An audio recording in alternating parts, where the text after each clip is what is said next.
Hi students, as promised, I was going to show you how to put a sequence into Excel. Recall that on Monday's quiz you're allowed to use Excel. I really recommend you practice this. I'm going to make sure that you have the opportunity to practice using the practice button from the previous WebAssigns. This came off of the second WebAssign problem, which is going to be on the quiz. So the first thing, since I'm going to teach you good habits, since I'm the one teaching you, I put your headers up. So AN is your Y and N is your X. So we put N and AN here so that we know that what we're plotting, the axis will automatically form. Then you would put a 1 in for N because it's a sequence. It starts in with N equals 1. In the B2 cell, click the B2 cell, you're going to put this formula. So go up into the little top portion. It's easier to type in there. You're going to type exactly the formula, but instead of the n's, you're going to put A2. So we have n squared as the numerator. We put A2 squared.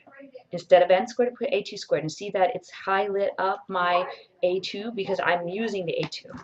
Then you say divided by, put a parentheses, and then you put the denominator. Again, wherever you saw the n, put an A2. 3 times A2 plus 6 times A2 squared. And put a parenthesis around the whole thing, otherwise you get a very different looking formula. You're going to get A2 squared divided by 3A squared, and that after that it'll add the plus 6A2 squared, which is completely different than what they have here on the WebAssign. Then hit enter and you'll see the first number. Now you won't get fractions, but you'll get decimals. And I'm going to show you in a second how to round it so you don't even have to think about it. Now you just drop this down. So in the WebAssign problem, they only ask for 10 iterates. You see that it's automatically done this 2, 3, 4. I didn't have to do anything.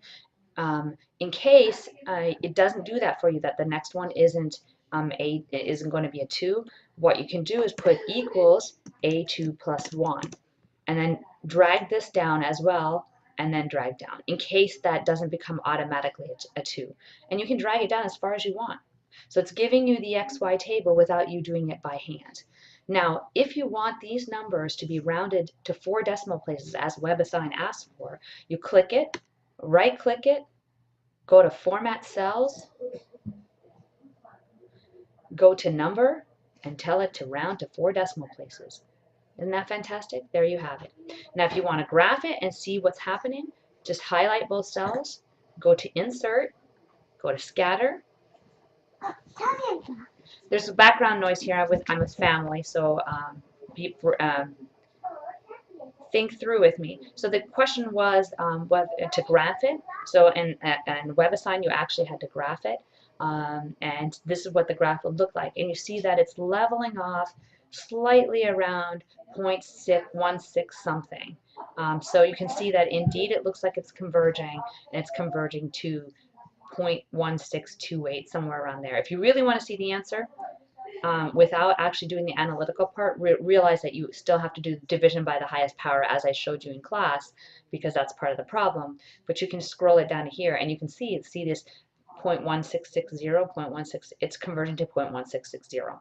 And you can compare your answer at the end to check if it indeed is converging to 0.1660.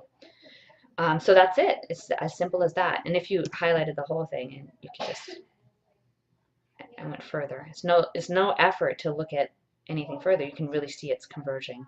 Goes up and it converges, levels off. So as the limit as n goes to infinity for all purposes, practical purposes, is 0.1660. And that's it. Simple. It'll take you 2 seconds to do. Just make sure you practice.